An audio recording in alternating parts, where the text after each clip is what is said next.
જય દ્વારિકાધીશ। આજે હું તમારી સાથે શેર કરીશ મઢીની પ્રખ્યાત સુરતી સેવ ખમણીની રેસીપી। તો ચલો બનાવવાનું શરૂ કરીએ। એક બાઉલની અંદર 1 કપ ચણાની દાળ લઈ લઈએ। ચણાની દાળને 2 થી 3 પાણીની અંદર બરાબર ધોઈ લઈએ। ચણાની દાળ બરાબર ધોવાઈ ગઈ છે તો તેમાં પાણી એડ કરી ગરમી હોય તો 4 કલાક માટે અને જો ઠંડુ વાતાવરણ હોય તો 6 કલાક માટે પલાળવા મૂકી દઈએ। 4 કલાકની અંદર દાળ બરાબર પલળી ગઈ છે તો તેનું પાણી કાઢી લઈએ। મિક્સર જારની અંદર દાળને એક સાથે જ ક્રશ નથી કરવાની, થોડીક પહેલા કરી લઈએ। તો દાળને મિક્સર જારની અંદર થોડીક એડ કરી દઈએ। 2 થી 3 લીલા મરચાં એડ કરી દઈએ। 1 ઇંચ જેટલો આદુનો ટુકડો એડ કરી દઈએ। 5 થી 6 કળી લસણની એડ કરી દઈએ। 1 ચમચા જેટલું પાણી એડ કરી દઈએ। ગ્રાઇન્ડ કરી લઈએ। દાળને કરકરી જ ગ્રાઇન્ડ કરવાની છે, જે રીતે સોજીના ઢોકળામાં સોજીનું જે સ્ટ્રક્ચર લાગે છે કરકરું, તે રીતે દાળને ગ્રાઇન્ડ કરવાની છે। તો તમે જોઈ શકો છો એકદમ કરકરી જ ગ્રાઇન્ડ કરી છે। એક બાઉલની અંદર કાઢી લઈએ।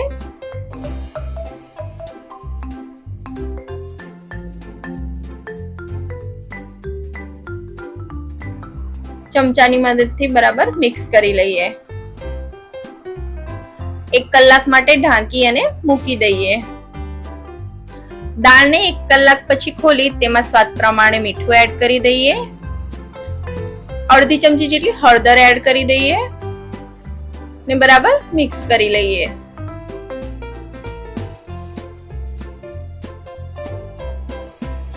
ખાંડવીને સોફ્ટ બનાવવા માટે હાફ ટીસ્પૂન જેટલો ઈનો એડ કરી દઈએ।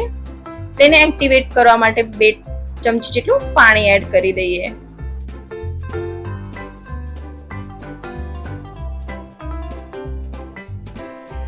હવે તેને એક જ ડાયરેક્શનની અંદર બરાબર ફેટી લઈએ। દાળ વાળું મિક્સિંગ એકદમ સોફ્ટ થઈ ગયું છે અને ફૂલી ગયું છે।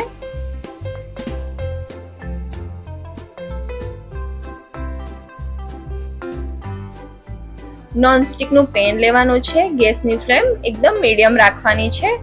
4 ટેબલસ્પૂન જેટલું તેલ લઈ લઈએ। તેને પેનની અંદર એડ કરી દઈએ। ફરસાણની અંદર તેલનું પ્રમાણ વધારે જ હોય છે। દાળવાળા મિક્સિંગને એડ કરી દઈએ। ગેસની મીડિયમ ફ્લેમમાં જ બરાબર શેકવાનું છે। તેલ છે એ બધું જ ઓબ્ઝર્વ થઈ જશે। શરૂઆતમાં આ રીતે તમને એવું લાગશે કે નીચે ચોટે છે, પણ એ ચોટતું નથી। એને બરાબર મિક્સ કરશો એટલે મિક્સ થઈ જશે। 5 થી 6 મિનિટ માટે બરાબર આ રીતે સૂજીના શીરાને જે રીતે શેકીએ ને એ રીતે આને પણ બરાબર શેકવાનું છે। તો તમે જોઈ શકો છો કે એકદમ બરાબર શેકાઈ ગયું છે અને તેલ બધું જ ઓબ્ઝર્વ થઈ ગયું છે અને સ્પેચ્યુલામાં પણ ચોટતું નથી। મઢીની પ્રખ્યાત જે સેવ ખમણી છે તેને આ રીતે જ બનાવવામાં આવે છે। પાણીને હાથના ખોબામાં લઈ ખમણી ઉપર આ રીતે છાંટા નાખીશું। સ્પેચ્યુલાની મદદથી બરાબર મિક્સ કરી લઈએ।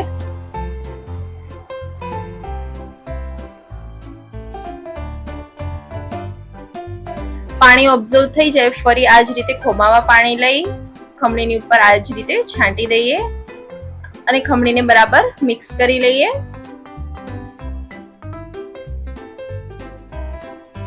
ઢાંકી અને 4 થી 5 મિનિટ માટે રહેવા દઈએ। તે એની જ વરાળમાં બરાબર ચડશે।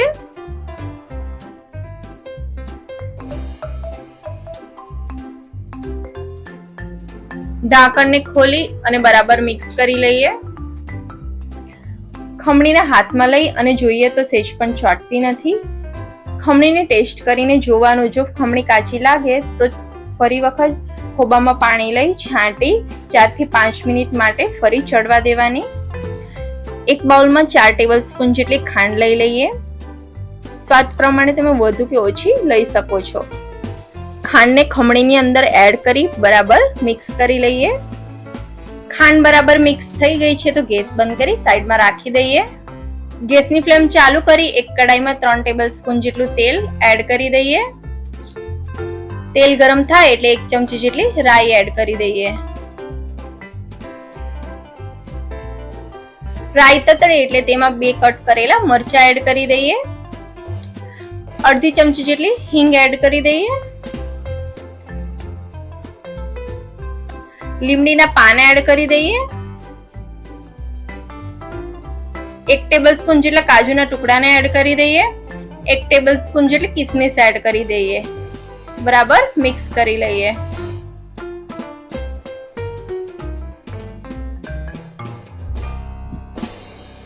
પોણા કપ જેટલું પાણી એડ કરી દઈએ.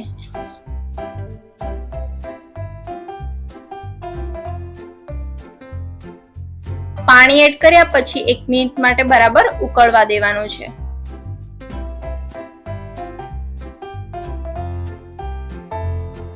પાણી તેલ બરાબર મિક્સ થઈ ગયું છે.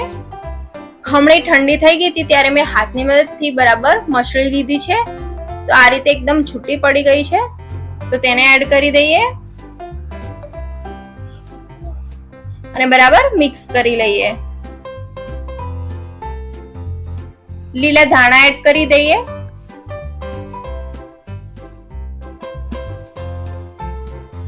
અડધા લીંબુનો રસ એડ કરી દઈએ ને બરાબર મિક્સ કરી લઈએ. તો તમે જોઈ શકો છો કે એકદમ પરફેક્ટ ખમણી બનીને તૈયાર છે.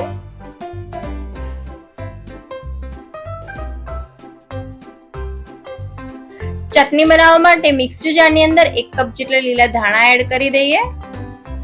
1/4 કપ જેટલા ફુદીનાના પાન એડ કરી દઈએ. 2 લીલા મરચાને કટ કરી લીધા છે તેને એડ કરી દઈએ. 1 ઇંચ આદુના ટુકડાને એડ કરી દઈએ.